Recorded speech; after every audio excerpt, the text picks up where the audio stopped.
أعوذ بالله من الشيطان الرجيم. بسم الله الرحمن الرحيم.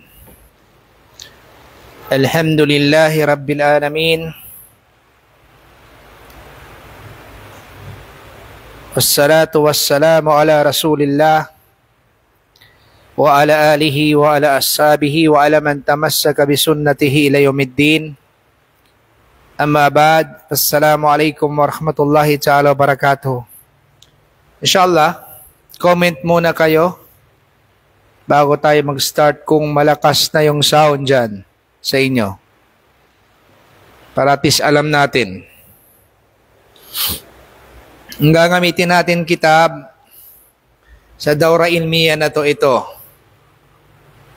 Qaidatun Jalila fi Tawassuli wal Wasila. Ito yung kitab ni Sheikhul Islam Ibn Taymiyyah. Ito yung kitab kung saan pag nagbasa ka ng mga fatawa, Lajnatud Daima, Fatawa Azariya, sa mga Hayatul Kibar sa Mamlaka Saudiya, pag ang katanungan ay akida regarding sa tawassul, always ang sagot dito makukuha mo sa sagot kompleto ni Ibn Taymiyyah rahimahullahu ta'ala. Sheikhul Islam, yun ang lakab niya. Lakab means ito yung kunya niya. Sheikhul Islam Ibn Taymiyyah. So inshallah ta'ala, konting pag-aaral natin sa background ni Ibn Taymiyyah. Kasi siyempre mahabang proseso pa to. Actually, pag natapos natin tong book na to, dito mas straight ang tauhid natin. Dito natin malalaman yung hakikat kung paano yung tauhid na etikad o sulok o tarika ng mga sahabat ng Propeta Muhammad sallallahu alaihi wasallam. Ayon sa katuruan ng Propeta Muhammad sallallahu alaihi wasallam. So Sheikhul Islam Ibn Taymiyyah siya ay huwal imamul hafidhu wal imamul hafidil fiqh wal imamul hafidil faqih muhaddith.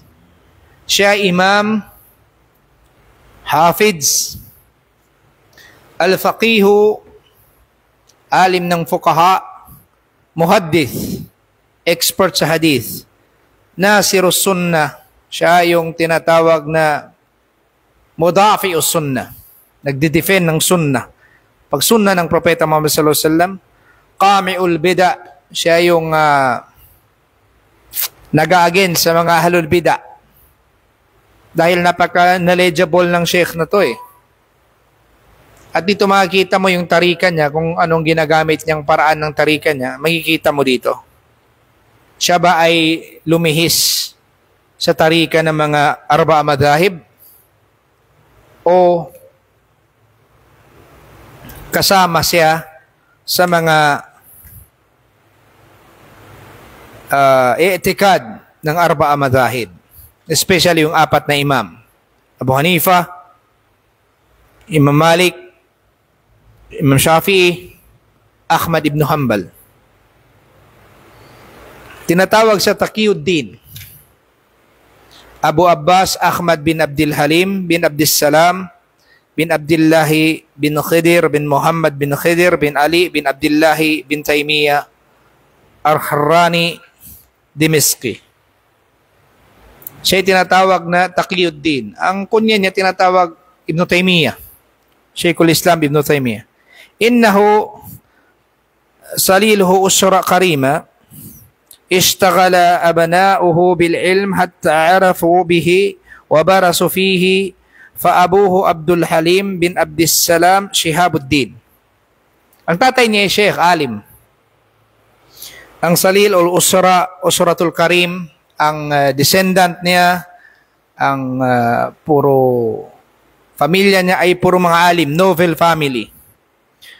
At ang mga anak ng tatay niya, kasama na rin siya, ay lahat sila nabibisi sa pag-aaral ng ilm. Hanggang sa nalaman nila at naging barazufihi. Sabihin ng barazufihi, expert na sila sa knowledge na yon. Ang tatay niya ay Wa abuhu Abdul Halim, si Abdul Halim. Naam. Sami'a min abihi Abdissalam kathirin ghairihi. Karamihan ng narinig ni Ibn Taymiyyah, karamihan ng nakuha ng knowledge ay galing sa kanyang tatay. Ang tatay niya ay sheikh, galing sa tatay niya. At ang tatay niya ay qara'a madhhab Hanbali ala abihi hatta athqanahu wa darrasa wa afta. Siya ay nag-aral sa tatay niya at tinuruan siya mabuti, at ang tatay niya ay sa madhhab Hanbali. Ganon din si Sheikhul Islam Ibn Taymiyyah, ang madhhab niya ay Hanbaliya. Kaya lang pinagkaiba ni Sheikhul Islam Ibn Taymiyyah, hindi siya nagtataassub sa kanino mang madhhab. Dapat naman hindi talaga ganon eh. Kumbaga kung nagpapalabas siya ng fatwa, kinukuha niya ang each leader ng madhhab. Kunwari si Abu Hanifa, kukunin niya, kunwari may mas'ala, may katanungan, kukunin niya ano ang dalil ni Abu Hanifa sa mas'ala na yun, question na yun. Then kukunin niya rin ang dalil ni Imam Malik sa mas'ala na yun. Kukunin niya yung dalil ni Imam Shafi'i, Imam Ahmad. Tapos pag kinuha niya yun, titignan niya yung ahadith na yun, yung sanad ng hadith, yung mutun ng hadith. Titignan niya kung ang hadith na ginamit ay sahih, mursal ba siya, hadith mudtarib ba siya, ahad ba siya, gharib ba siya, hasan ba siya, mutawatir ba siya. Tinitignan niya yung daraja ng science ng hadith. At doon, kung sino sa apat na to yung nag-argue at ang ginamit na hadith ay sahih at yun ang pinakamalakas, doon siya magtatarjih.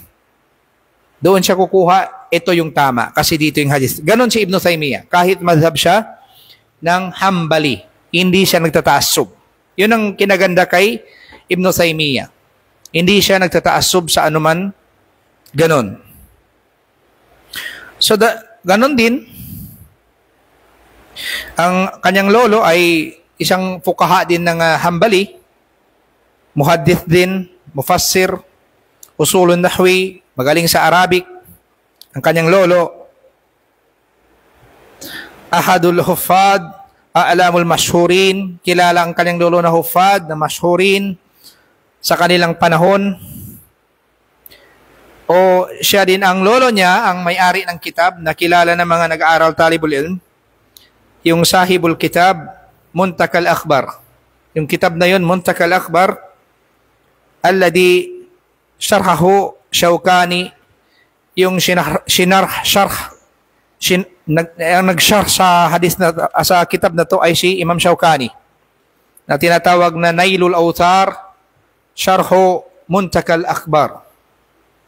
Nailul Awtar, Syarhu Muntakal, Nailul Awtar, Syarhu Muntakal Akhbar. Ito yung nagsyarah sa kanya si Al-Imam Shawkani. Yun ang kitab ng kanyang lolo, Muntakal Akhbar. So si Ibn Taymiyyah, siya ay, bakit nga ba siya pinangalan ng kanyang, ano ba nga, saan ba nakuha ang pangalan na Taymiyyah? Innama summiyat kullu man min al-haula il-ulama fi hadhihi al-usra Ibn Taymiyyah lianna jadduhum Muhammad bin Khidir hajja ala al-darb at-Tayma. Kasi nakuha ang pangalan Taymiyyah, ang kanyang lolo ay nag-hajj ala darbi Tayma, sa daan na Tayma. Fara'a fiha, nakakita siya doon ng tiflatun jamilatun, babaeng maganda, bata-bata na maganda. Falamma raja'a ila Dimis wajada imratahu, pagbalik niya sa Dimis at nakita niya yung imratahu,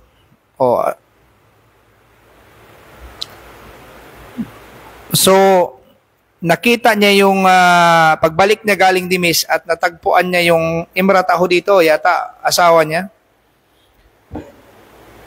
nakaanak ng babae, itong lolo-lolo ni Ibn Taymiyyah. Kasi may nag-isa isang bata na magandang bata na babae, tapos pagbalik ni lolo, itong kwento ng lolo ni Ibn Taymiyyah, pagbalik na sa Damiski, nakita niya yung asawa niya, buntis ng anak ng babae. Faqala ya Taymiyyah. So pinangalanan niya yung bata na yun, Taymiyyah. Tashbiha li bintihi biha. Ibig sabihin, kinopya niya yung pangalan na yun para sa kanyang anak na babae. Fa'atlaqa ala abnaiha. So yun na naging kapangalanan ng mga anak niya, Taymiyyah, hanggang sa umabot kay Ibn Taymiyyah, ang tawag sa kanya Ibn Taymiyyah. So ganoon na yung parang tradition nila na naging Taymiyyah. Doon nag-start sa lolo-lolo niya, ay nakita ng batang babae, tiflatun jamilatun, magandang bata. Tapos pagbalik na yung asawa niya, nakaanak ng babae, pinangalan niya Taymiyyah.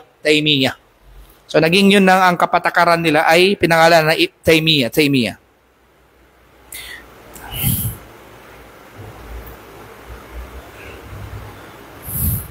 So yun ang konting kwento kay Ibn Taymiyyah. So si Shaykhul Islam Ibn Taymiyyah, hafid al-Qur'ana, siya ay nakamemorize ng Quran ng bata pa siya. Thumma akhada fi ad-darsi wa talab al-ilm wa aqbala ala al-fiqh al-arabiyya wa bara'a fi an-nahwi thumma aqbala ala tafsir iqbalan kulliyan hatta sabaqa fihi wa ahkama usul fiqh kullu hada huwa ibn 11 sinin fanbahara fudala min fatri dhaqa'i وسيلان ذهنه وقوة حافظته وإدراكه.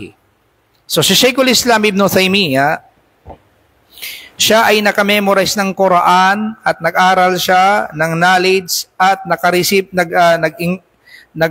nagporsigido talaga siya mag-aral ng fiqh at lugha Arabiya, at siya ay bara'a fin nahwi. Siya ay expert sa ilmu nahwu. Expert siya sa ilmu nahwu, Arabic. Thumma aqbal ala tafsir, ganon din siya, naging sa tafsir, iqbalan kulliyan hatta sabaqa fihi. At expert din siya sa tafsir at sa usulul fiqh, at nag-achieve na lahat to, wa huwa hada habnu 11 sinin. Siya ay 10 years old lamang. Ganon siya ka nubog. Sa Arabic, nubog means genius. So genius si Ibn Taymiyyah. Napakagaling ni Shaykhul Islam Ibn Taymiyyah. كان له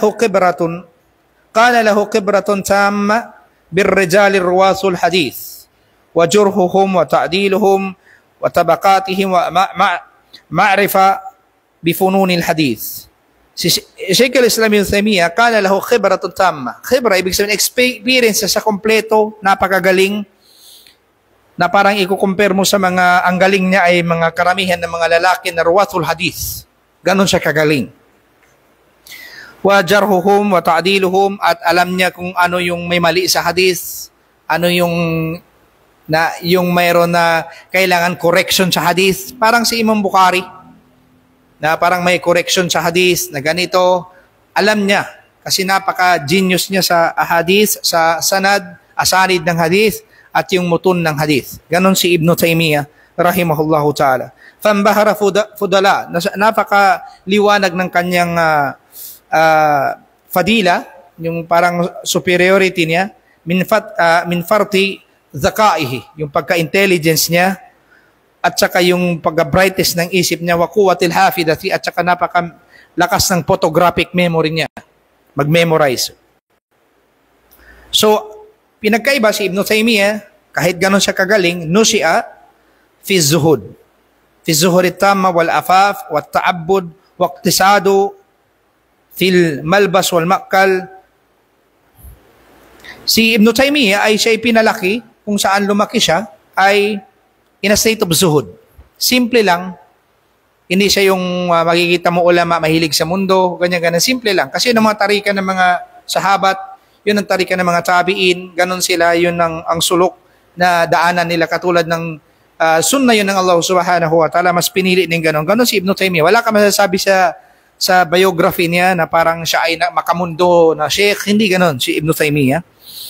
So napakasimple lamang at ganon siya.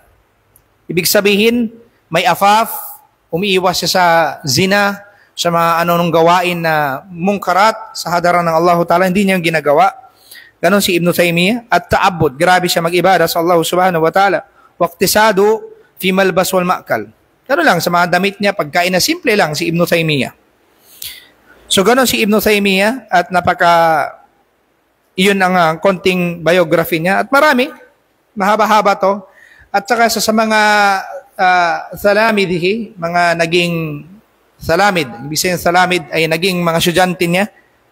Meron mga kilala natin, yung mga sikat. Isa na doon sa mga sikat na estudyante niya, kilala natin, estudyante ni Ibn Taymiyyah, yung si Ibn Kathir, yung sahibul kitab ng Tafsir Ibn Kathir, at saka yung napakagandang kitab ng Tarikh, biography, kompleto, kung mababasa mo, napakaganda. Bidaya wa Nihaya, the beginning and the ending. Hindi ko alam kung mayroon translation sa English yan eh. Siguro baka mayroon na, kasi sa Arabic yung mulakhas lamang, yung nakasummarize lang, meron siyang 7 volume. Actually yung iba 20 volume yung pinakaano niya, mahaba eh. So in the beginning, ang title ng kitab niya, In the Beginning and the Ending. Umpis hanggang ending, hanggang sa Yawm al-Qiyamah, sign of alamat ng kubra, ng sugra, minor sign, major sign, lahat nandun, kompleto. Napakaganda ng kitab niya, at saka makikita mo hanggang doon yung mga kwento ng mga Kristyanismo, doon na-mention din yon. So, napakagandang kitab na yon.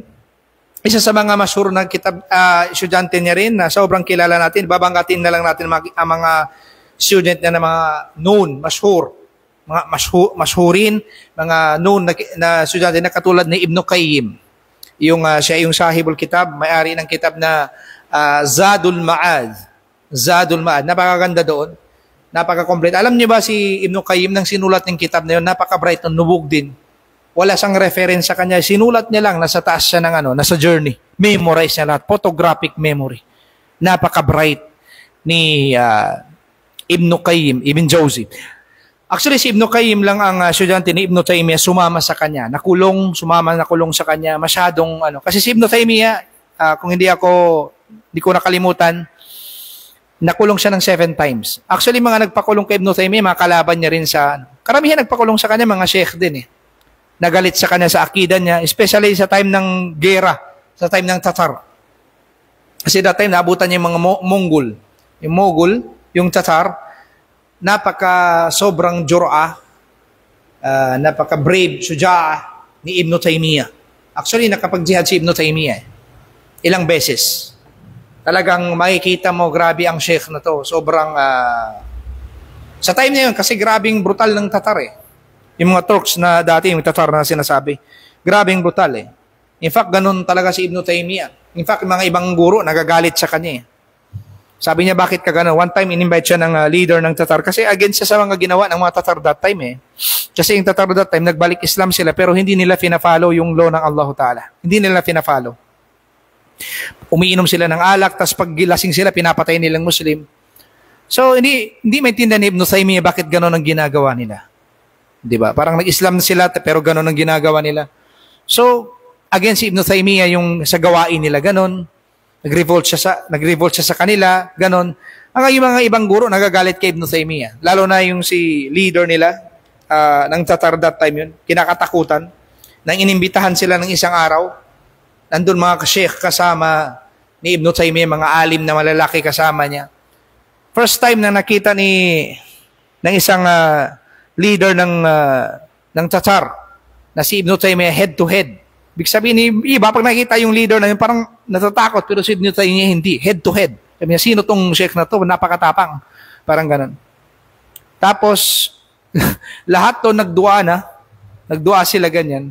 Nang si Ibn Taymiyyah nagdua, hindi naman yung marunong mag-Arabic, nagdua si Ibn Taymiyyah against sa ginagawa ng leader na to.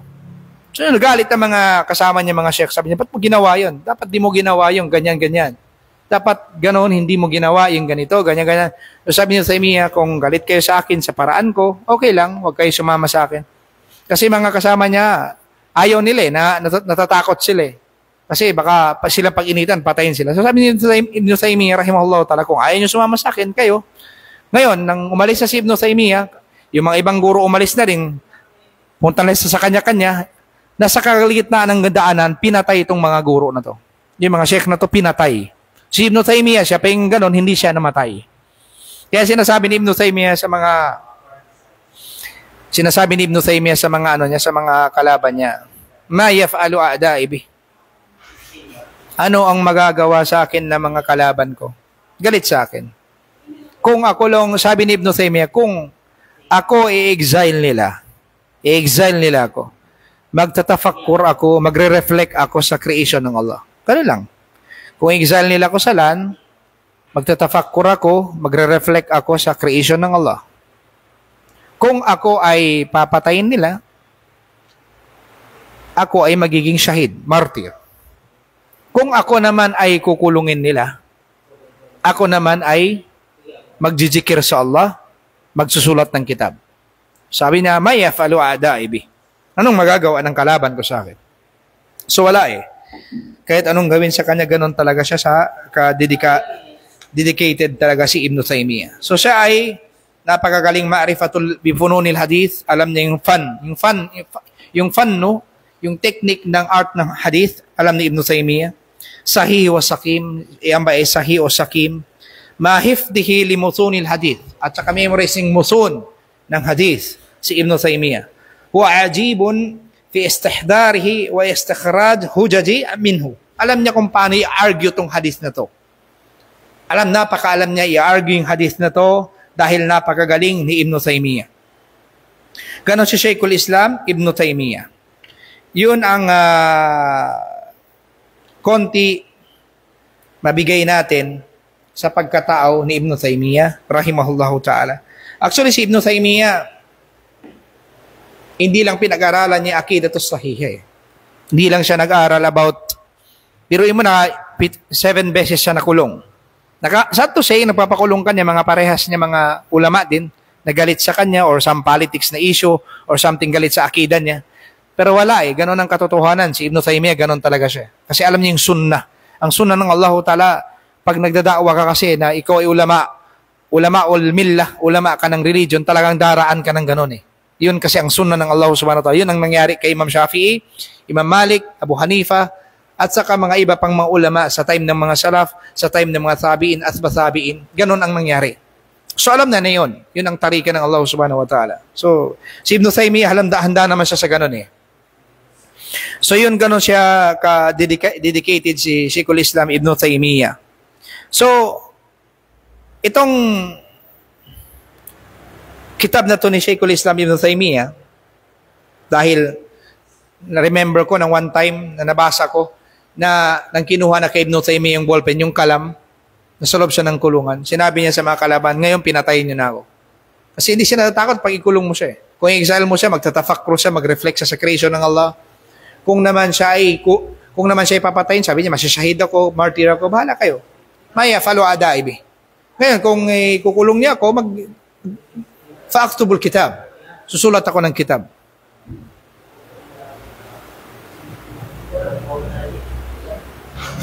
So, ganun eh.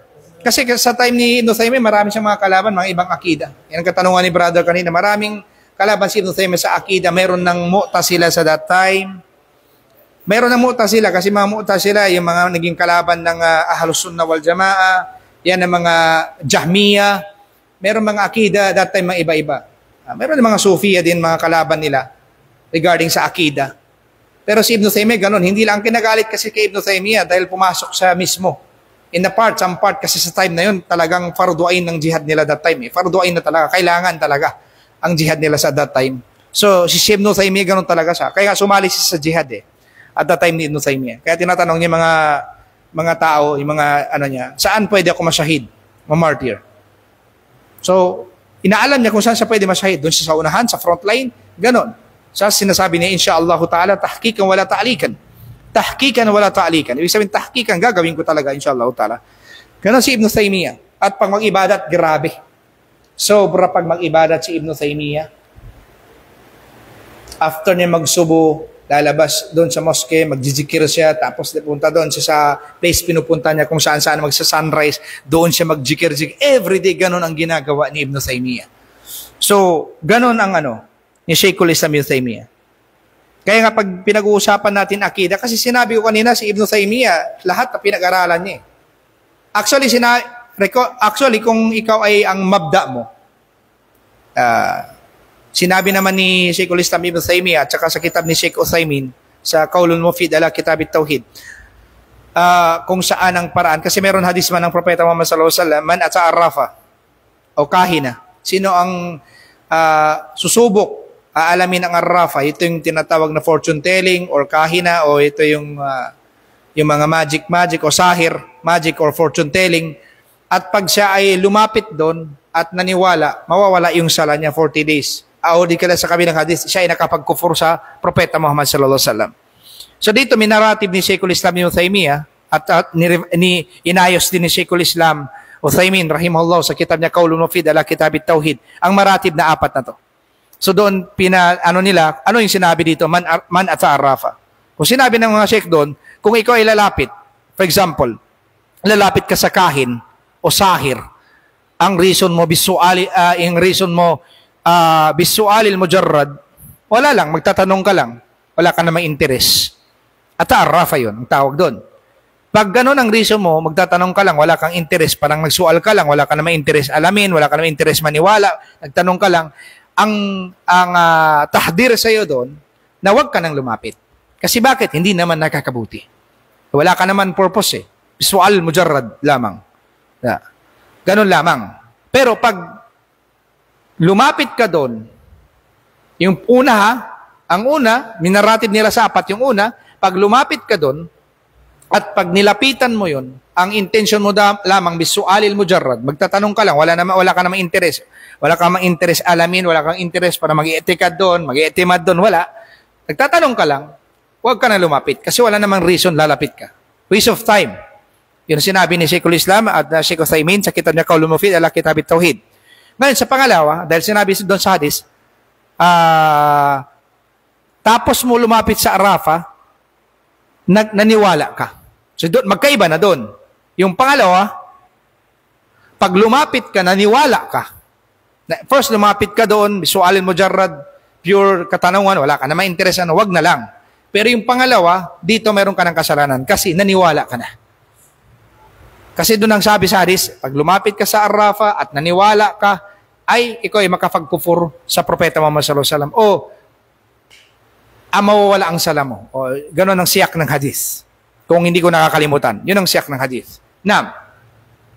So, doon sa pangalawa, pag lumapit ka, ay nagtanong ka, at nag-i'timad ka, at ganito, dahil mahina ang mabda mo, yung principle mo sa akida, naniwala ka, na ganyan ka, tumagal ka doon ka magkakasala. Doon ka malilihis ng landas. Sa pangalawa. Yung pangatlo, lalapit ka sa Arafah, or kahina, o sahir, fortune teller, or magician, bayan. Lalapit ka sa kanila, ang reason mo ay ikhtibar. Ikhtibar. Ano ibig sabihin nun? Itetest mo. Pwede ba yun? Yes. Sabi ni Sheikhul Islam Ibn Taymiyyah, ganun siya kagaling, at Sheikh Uthaymin, sa kitab niya, Qaulul Mufid ala Kitab at-Tauhid, pwede, pag-ikhtibar ka. Anong dalil? Ginawa ng Propeta Muhammad sallallahu alaihi wasallam kay Ibn Sayyad. Yun ang dinalil nila kay Ibn Sayyad. Kasi si Ibn Sayyad, remember niyo sa hadith ng Propeta Muhammad sallallahu alaihi wasallam, si Ibn Sayyad that time, siya ay parang iniisip ng mga sahabat, siya si Dajjal. Kasi bakit? Nababasa niya yung isip ng mga tao pupunta sa kanya. Nababasa niya yung isip ng mga tao pupunta sa kanya, sino yung sadik, wal kadib, sino yung truthful o hindi, alam niya. So, tinest siya ng Prophet Muhammad one time. Kasi maliit pa si Ibn Sayyad eh. Kaya nga naghalaf nga eh. Naghalaf. Ang sabi ng halaf, ito ay parang nag-swear. Sabi ni Umar Khattab, I swear, ya Rasulullah, si Ibn Sayyad siya si Dajjal. Pero hindi naman siya si Dajjal. Kasi meron tinatawag na 30 Dajjal na maliit na Dajjal, 30, before darating ang Big Dajjal. Ibang yung Big Dajjal, iba yung Big Dajjal na yun eh. So, yun ang paniniwala ng ibang sahabat, katulad ni Umar Khattab, akala niya si Ibn Sayyad, yun ang Dajjal. Kasi one time ang Propeta Muhammad sallallahu alaihi wasallam, habang naglalaro si Ibn Sayyad, hinawakan siya ng Propeta Muhammad sallallahu alaihi wasallam. Sabi ni Propeta Muhammad sallallahu alaihi wasallam sa kanya, Ibn Sayyad, naniniwala ka ba ako'y propeta ng Allah? Tutumingin sa kanya si Ibn Sayyid, sabi niya, inni ashhadu annaka rasulul ummi. Ako ay naniniwala ikaw ay rasul na ummi, illiterate. So, sabi ni Umar Khattab, da'ni ya Rasulullah adrika unukahu. Da'ni ya Rasulullah adribu unukahu. Pabayaan mo ako, sabi ni Umar Khattab, puputulan ko siya ng ulo. Sabi ni Propeta, la Umar, wag. Kung siya si Dajjal, di mo siya kaya. Kung siya si Dajjal, hindi mo siya kaya, pero kung walang kabutihan, gaganunin mo kasi bata pa yan. So, ang ginawa niya ng Propeta Muhammad sallallahu alaihi wasallam, isang araw, sinundan niya si Ibn Sayyid. Kasi nakikita niya yung aras ni Iblis sa dagat. Kasi ang aras ni Iblis na sa dagat. Sinundan siya ng Propeta Muhammad sallallahu alaihi wasallam sa bahay. Ang tawag sa kanya ng nanay niya, Saf. Ya Saf. Habang si Ibn Sayyid sa labas nahihiga, hindi niya nakita ang Propeta Muhammad nagtatago doon sa gilid ng kahoy. Tapos sabi ng nanay niya, nakita ang Propeta Muhammad, Ya Saf, nandun si Muhammad sa likod. Nagulat si Ibn Sayyid. Tapos nilapitan siya ni Propeta Muhammad sallallahu alaihi wasallam, sabi niya, Kabba'tulak. Ya Ibn Sayyid, Kabba'tulak. May tinago ako sa'yo. Ano yun? So, gusto ng Propeta Muhammad surpresahin siya, basahin mo daw isip ko. Kasi nga, di ba si Ibn Sayyid nakakabasa ng isip ganyan-ganyan. So sabi ni Propeta Muhammad, basahin mo ang isip ko, Ibn Sayyid, makaba'tulak. Anong tinago ko sa'yo? Sabi niya, dukh. Dukh, ibig sabihin smoke. Eh, ang nasa isip ng Propeta Muhammad sallallahu alaihi wasallam, Suratul Dukhan. So sinabi ng Propeta Muhammad sallallahu alaihi wasallam, Ya Ibn Sayyid, matakot ka sa Allah, huwag kang maglalabas sa limit mo na hindi binigay sa iyo ng Allah Ta'ala. So yun ang dinalil ni Ibn Taymiyyah at saka ni Sheikh Uthaymin sa kitab niya Qaulul Mufid ala Kitab at-Tauhid na pwede ka mag-aral sa ibang akida pag ikaw malakas ang mabda mo, enable to ikhtibar, to test them. Parang ganon din ang gagawin mo pag may pinasukan ng jinn. Kasi ang jinn, pag pumasok sila sa tao, nagsisinungaling sila. Kasi sa time ni Ibn Taymiyyah, na-encounter niyan ang mga ganyan May mga jinn dati, katulad na na-mention ni si Ibn Taymiyyah, may isang tao doon sa time ni Ibn Taymiyyah, o di kaya na story niya sa time ng mga salaf, may time na ganon, yung isang tao na to, gusto siyang pasikatin ng jinn. Kasi meron niya ng istikdam, wala khidma. Al-istikdam, ibig sabihin ng istikdam, parang talabul khidma minal jinn. Pwede ang tinatawag na khidma ay magtatrabaho sa yung jinn. Ang istikdam naman, naghahanap ka ng khidma, ng service ng jinn. Pero ang jinn, shaitan, hindi sila magsiservice in libre. Hindi libre, bawal sa kanilang libre kasi may kapalit doon. Ang main hadaf ng jinn ay pag namatay ka sa shirk. Yun ang main hadaf. Kasi hindi sila gagawa ng libre. Tuturuan ka nila. So yun ang ginawa ng jinn. Sabi niya, gusto mo pasikatin kita. Ganito. Pupunta kami sa isang kaum, na-mention to ni Ibn Taymiyyah. Pupunta kami sa isang kaum. Bibigyan namin sila ng i-hurt namin sila. Kasi di ba sinabi ng Propeta Muhammad sallallahu alaihi wasallam, pag palapit na ang gabi, before Maghrib, papasukin ng mga bata sa loob ng bahay kasi dadaan ng mga saitan. So sabi niya, i-hurt namin ng mga tao. Tapos, pagtatanungin sino makagagamot, ikaw magagamot, papuntahin namin sa iyo. Tapos yung ginagawa ng ibang jinn dati, nagnanakaw ng pagkain, dinadala sa kanya, tapos umaangat siya sa taas. Akalang tao lumilipad siya. Yun ay binubuhat siya ng jinn. So alam yun lahat ni Ibn Taymiyyah. Napag-aralan niya yun lahat. Ganon siya kagaling, ka-bright. Kasi sinabi ko nga sa inyo, di ba, sa mga ganito, pag gusto mo ma-straight ang akida mo, kailangan mo pag-aralan ang alamul jinn. Kaya meron ng kitab si Ibn Taymiyyah, yung tinatawag niya al-Furqan, bayna awliya Allah wa awliya shaitan. Furqan, bayna awliya Allah wa awliya shaitan. Napakagandang kitab niya. Dapat malaman mo kung saan ka nakasama. Sa awliya ka na ba ng Allah at saka sa awliya ka ng shaitan. Kasi dito sa kitab niya to, na-mention niya rin dito lahat kung paano mang-deceive ang shaitan. Napakagandang kitab na to. Subhanallah. Subhanallah, napakagandang ng kitab na to. Naubos ko na to, binasa, napakagandang ng kitab na to. At saka ito yung hawak-hawak ko parating kitab na to. Parang nawala, pag namimiss sa mata ko, namimiss ko agad Kaya dinadala kong saan-saan. So, alhamdulillah, ganon ang ginagawa ng mga shaitan. May tinatawag na istikdam.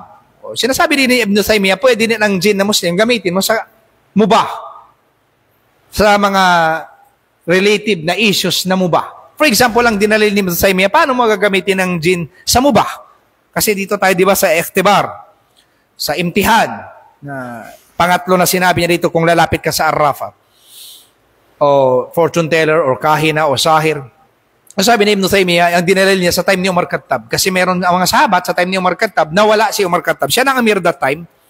At nalungkot ang mga sahabat kung saan na si Umar Khattab, ba't di nakabalik. So ang ginawa ng mga sahabat, mayroon doon isang babae na kaibigan niyang jin Muslim.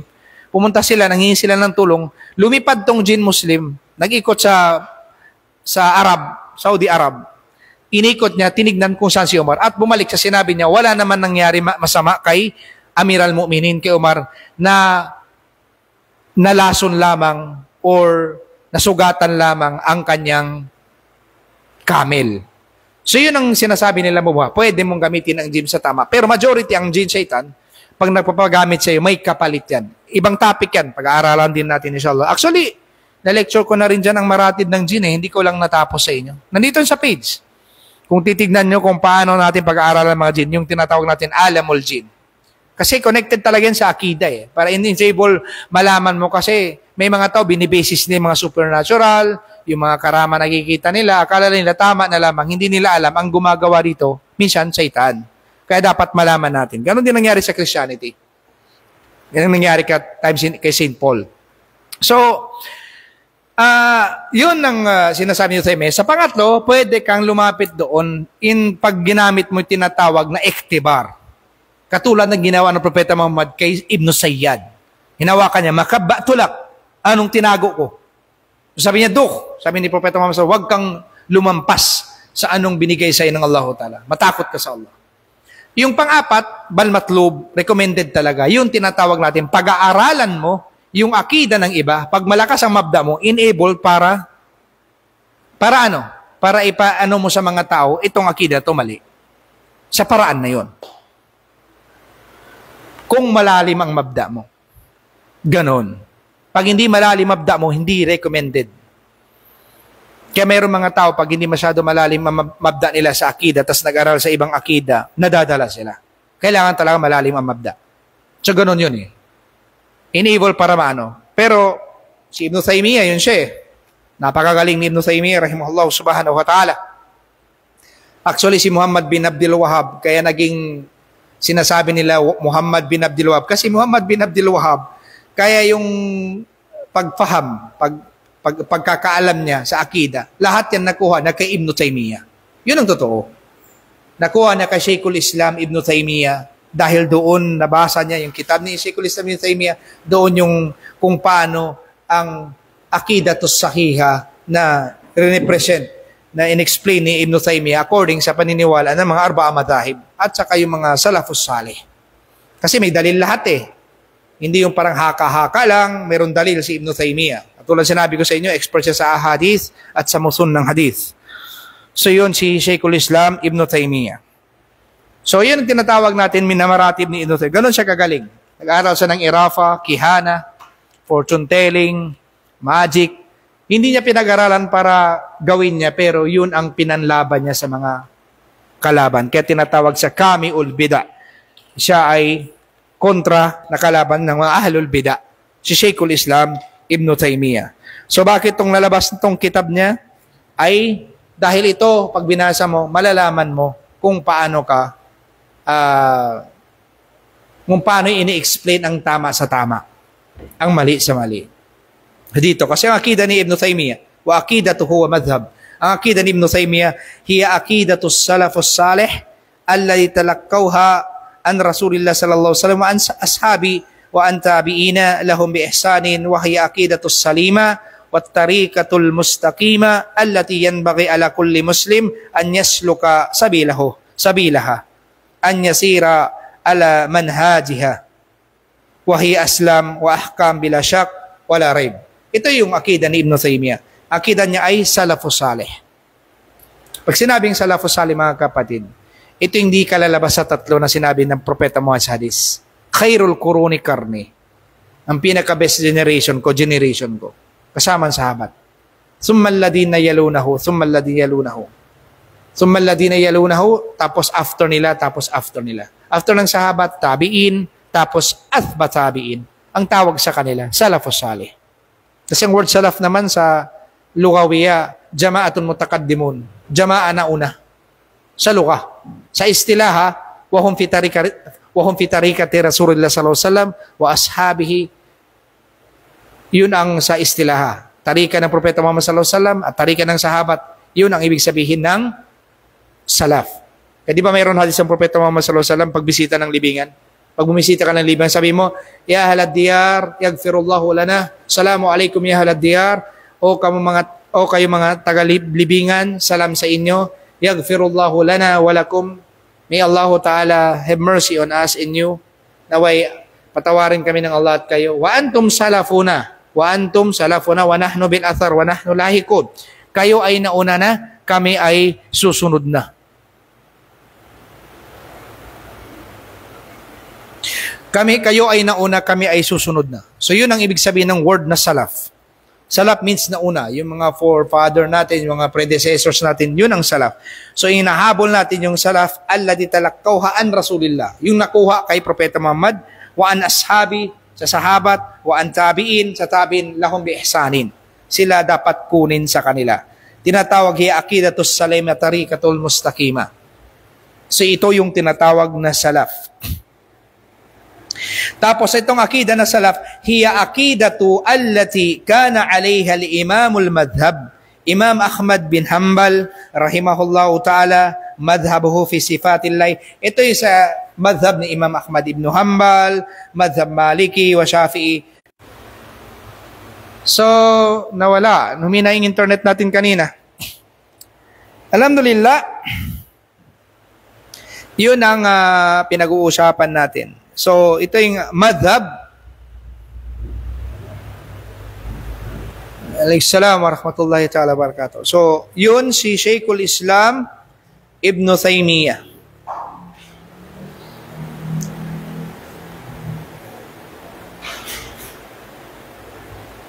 So, dito na-mention ang shuja'atihi wa iqdamihi, na yung pagka-bravery ni Ibn Taymiyyah. Amma shuja'atuhu fabiha tadribul amthal. Nakikita mo ang example ng kanyang suja' fi ba'diha yatashabbahu akabir rijal. Pwede mo ikumpara sa iba, napakaraming lalaki ang ka-brave ni Ibn Taymiyyah rahimahullahu ta'ala. Yata'ajjabuna min iqdamihi wa jur'atihi alal Mughul. Napaka-brave niya na kung paano niya hinarap ang mga Mongolian. Mughul sa that time na yon. Wama fa'alahu Shaykhul Islam sa kay Ghazan Malikut Tatar. Tinatawag natin si Ghazan Malikut Tatar. Yung siya yung Malik ng Tatar. Kasi yung Tatar, that time, grabe kapatid, that time pinapatay ang mga Muslim, hindi lumalaban. Actually, nag-happen na yan. Sa mga Tatar that time, na-mention ni Imam Qurtubi sa kitab niya, napaka-hirap. Biro yung mga Muslim sa time ng Tatar, kunwari, isang Tatar gusto niya patay ng Muslim, ganyan. Sasabihin niya lang, dito ka lang, huwag ka alis. Dito ka lang, huwag ka alis. Kukuha ko sa bahay ng, papatayin kita. Hindi alis ang Muslim. Gaganon lang siya. Gaganon lang siya. Ang darating ang Tatar, pupugutan ng ulo niya, papatayin siya. Babae, papasok sa loob ng bahay, papatayin yung mamasake, kasama mga babae, mamasake rin ng isang Muslim. Hindi lalaban kasi ayaw nila. Ganon ang fit na ng Tatar sa time na yun. Sa time ni Ibn Taymiyyah, rahimahullah subhanahu wa ta'ala. Yun ang nangyari sa kanila. So, kailangan ni Sheikh maging... So, ano mga kitab ni Shaykhul Islam Ibn Taymiyyah? Musannafati lahu rahmatullahu ta'ala nahwa 500. Ang kitab ni Shaykhul Islam Ibn Taymiyyah umaabot siya sa 500. 500 al-khutub. Ang mga kitab niya na nasulat, ang kitab ni Ibn Taymiyyah. Bainal kabir was sagir. Maliit man o malaki. Ito yung kitab ni Shaykhul Islam Ibn Taymiyyah. Minha, sa mga kitab niya, kung alam niya ng mga tulabul ilm, yung una, Al-Furqan, sinabi ko kanina, Al-Furqan. 5, ang tao, Al-Furqan, Baina Awliya'ir Rahman wa Awliya'ir Shaitan. Ito yung kitab niya. Furqan, kailangan mo malaman kung saan ka napasama, sa awliya ka ba ng Allah o sa awliya ng Shaitan. Ito yung kitab ni Shaykhul Islam Ibn Taymiyyah. Furqan bainal haq wal batil. Furqan bainal haq wal batil. Yan ang kitab niya rin. Iqtida as-siratil mustaqim li mukhalafati ashabil jahim. Ito yung isang sa kitab niya, Iqtida. Ang kitab niya, ito din, At-Tawassul wal Wasila. Ito yung ginamit natin ngayon. Tawassuli wal Wasila. Ito yung kitab niya, Tawassuli wal Wasila. Sa Tafsir Suratun Nur, Siyasa Sharia, about sa politics, about Islam. Al-Kalam at-Tayyib, Tafsir Suratul Ikhlas, Wad-Jawab Ahli al-Ilm wal-Iman, Syarh al-Hadith Abi Dharr. Yan yung mga kitab niya, tinatawag na Ubudiyah. Ang kitab ni Shaykhul Islam Ibn Taymiyyah, Wasita. Yung Wasita bain al-haq wal-khalq. Ito yung kitab, yung nakita nyo, yung alam niya mga talibul ilm, yung tinatawag na kitab Aqidah Wasitiyah. Yan, kitab yan ni Shaykhul Islam Ibn Taymiyyah. Marami na nag-sharh sa kanila. Yung Sharihon, marami na. Meron si Shaykhul Uthaymin, Sheikh Salih Fawzan, ang pinakawadih kay Sheikh Salih Fawzan. Itong Aqidah Wasitiyah. Shaykhul Islam Ibn Taymiyyah yan. Raf'ul Malam an A'immatil A'lam. Kitab niya rin yun. Raf'ul Malam, Wasiyatul Sugra, Wasiyatul Kubra, wal Fatawa. Fatawa niya majmu'a. Napakalaki ng fatawa. Ito yung mga kitab ni Shaykhul Islam. Napakarami. Actually, Fatawa Majmu'a, yun ang kitab ni Shaykhul Islam Ibn Taymiyyah, rahimahullahu subhanahu wa ta'ala. Mahina. Mahina ba internet ko? Inshallah ta'ala, papatayin ko muna, tapos i-continue ko. Parang mahina kasi nag-stop kanina Fai, naka muna. Fai, mag-usal. Fai. Balik ako. Ay, naka mag-usal. Mahina internet, ha? Pero, okay.